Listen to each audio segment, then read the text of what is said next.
Dans cet enregistrement, nous découvrons la démarche gouvernance cellulaire, qui est un outil pour les coachs, pour les managers, pour les personnes qui cherchent à faire évoluer la façon de travailler dans une structure, en s'appuyant sur ce qui fonctionne bien et en changeant le reste.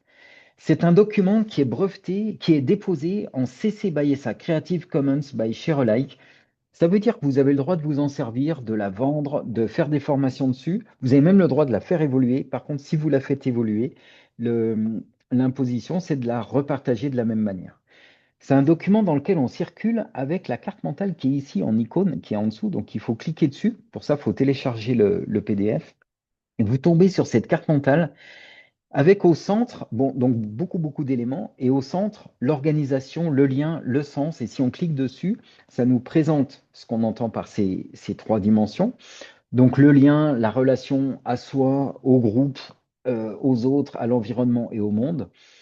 L'organisation, la maîtrise, la façon dont on est organisé dans la structure, les décisions, la capacité de choix et d'autonomie des membres. Et puis le sens, les valeurs profondes, la confiance, l'énergie, l'ouverture. Donc là, ce que je viens de vous dire à l'oral, c'est écrit en dessous. Et quand on clique en dessous, eh ben, on retombe sur le texte. Et si on reclique à nouveau, on retourne sur la carte mentale. Et il y a un deuxième outil du lien dont j'ai envie de vous parler dans les outils, là, c'est le rallage. Parce que le rallage, je trouve qu'il apparaît tellement souvent. Le rallage, c'est quand je vais créer des ressentis négatifs, prendre beaucoup de temps, faire une polémique au profit de mes préférences. Euh, Souvent, ça part de près d'intention, c'est-à-dire que je devine la motivation des autres, ou d'interprétation, de jugement, ou de tentative de mettre les autres sous contrainte. On va considérer que c'est une réaction maladroite. Alors qu'on peut avoir une réaction assertive, et ça c'est l'antidote personnel, qui est vraiment de la performance personnelle, qui est de d'écrire son émotion, ses ressentis, ses enjeux, de d'écrire les faits, les conséquences, et d'arriver à chercher la synergie, la coopération, en faisant une demande concrète à quelqu'un. Donc ça c'est difficile, ça fonctionne bien, mais c'est difficile, ça met la barre haute. Dans les collectifs, on peut avoir autre chose, c'est l'antidote collectif qui est que quand j'entends un collègue et que j'ai l'impression qu'il est dans la plainte du râlage, je peux lui proposer d'aller en parler, de l'écouter et de le pousser un peu à voir quelle demande il pourrait faire, à qui, dans quel rôle, et de voir et de se mettre en attente de la réponse et de décider ensuite. Voilà, donc ça c'est un deuxième outil. Pareil, hein, ce que je viens de vous dire à l'oral, vous le retrouvez à l'écrit derrière, et si vous cliquez en bas, vous retournez sur la carte mentale. Donc l'idée, ça va pas être de rentrer dans les outils, là je vous les présente vraiment de manière très succincte, c'est de rentrer dans le document, que vous puissiez naviguer dedans. On a, vous le voyez, une constitution repère, c'est-à-dire qu'on a choisi des éléments et que ces éléments, ce sont ceux qui font un ensemble cohérent, relativement léger. Ça ne veut pas dire que c'est une cible, hein, c'est pas du tout une cible. La cible, c'est regarder ce qui fonctionne bien chez vous, le conserver et puis changer le reste. Donc là, on va faire un zoom maintenant dans la partie organisation et on va faire le zoom sur la constitution repère en commençant par le circuit des demandes. Le circuit des demandes, c'est un système qui permet de créer un plan d'action collectif pour réduire des tensions. Alors, ce qu'on appelle des tensions, c'est un point, hein, tout simplement. Donc, ça commence par qui a amené le point, c'est quoi, de quoi est-ce que ça parle, de quoi tu aurais besoin. Et tout de suite, on va lui demander depuis quel rôle tu parles et à quel rôle tu t'adresses. Ça permet de contextualiser les choses et puis de vérifier qu'il parle bien d'un sujet qui le concerne dans ses rôles. À qui tu t'adresses, dans quel rôle. On vérifie avec le rôle concerné que ça le concerne bien. Et on se retourne vers le premier en lui demandant, bon, ben, qu'est-ce que tu veux qu'il fasse exactement? Donc là, la personne dit ce dont elle aurait besoin par le rôle concerné.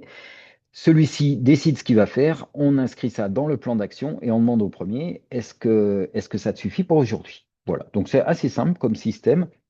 Il y a des précisions qui sont données ici dans lesquelles on ne va pas rentrer. Il y a pas mal de textes derrière qui précisent comment ça se passe. On a deux diapos.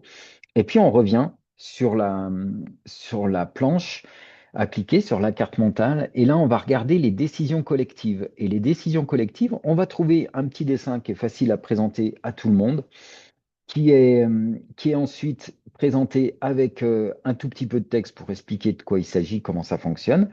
Et puis, on a Pour cette présentation, je vous ai montré autre chose, c'est qu'on a des variantes. C'est-à-dire que la démarche gouvernance cellulaire, elle cherche pas à imposer un outil ou un autre, un processus ou un autre. Elle vous dit que vous avez besoin de processus et que c'est bien d'avoir des codes qui sont décrits pour tout le monde, mais que vous pouvez créer les vôtres. Et pour montrer l'exemple, il y a plusieurs variations qui sont faites.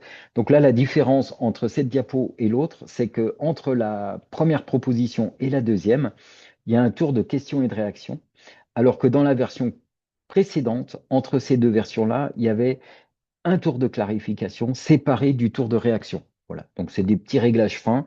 On a aussi ici une écoute et on questionne la question au départ, alors que dans la variante, on passe directement à la proposition. Voilà, donc je vais revenir ici. On a vu des choses dans la dimension du lien, on a vu des choses dans la dimension de l'orga, on va passer sur le sens, et là on va regarder un peu les sous-branches, je rajoute un peu des éléments à chaque fois, donc on a vu qu'il y avait une constitution repère, et on a des principes fondamentaux et des outils dans toutes les dimensions.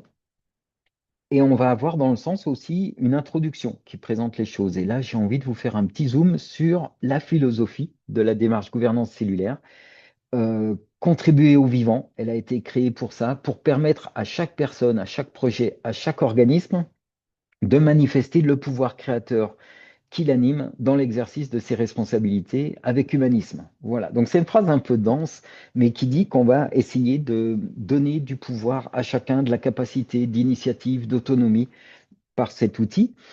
On pense que ce sera favorisé par un mode de gouvernance qui vise à encourager les capacités d'initiative, d'innovation, à stimuler la coopération avec les autres, avec notre environnement, avec le monde, et à faire ensemble en prenant soin les uns des autres. Il y a un gros travail sur la posture, on ne va pas rentrer dedans.